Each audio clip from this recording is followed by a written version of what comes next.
घटनेमध्ये जी घटना आहे ही 24 फेब्रुवारी 2024 ची मध्यरात्री 1:45 घटना आहे।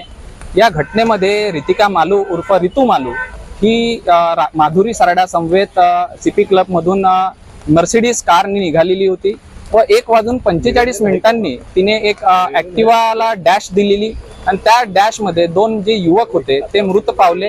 त्यानंतर पोलिसांनी तिला कस्टडी घेण्यामध्ये 6 तास उशीर केलेला होता। त्यानंतर म्हणजे तिची मेडिकल रिपोर्ट जे आहे त्यामध्ये असं समोर आलं की तिने लिकर जे आहे अल्कोहोल आहे ते कंझ्युम केलेलं होतं। त्यामुळे मग याच्यामध्ये सुरुवातीला जे बेलेबल सेक्शन्स होते त्यानंतर मग नॉन बेलेबल सेक्शन्स हे ऍड करण्यात आलेले होते व तिला कस्टडीमध्ये जेव्हा बेलेबल सेक्शन्स ऍड करण्यात आले होते तिला कस्टडीमध्ये घेण्यात आलेलं होतं। कस्टडीमध्ये घेण्यात आल्यानंतर तिला लगेच माननीय मॅजिस्ट्रेट कोर्टाने रिलीज करण्यात आलं होतं।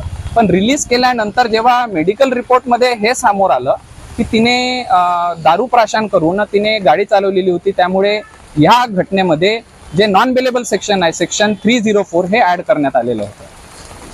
सर तुमचा परिचय? माझा परिचय ॲडव्होकेट अमोल गंगाधर हुंगे।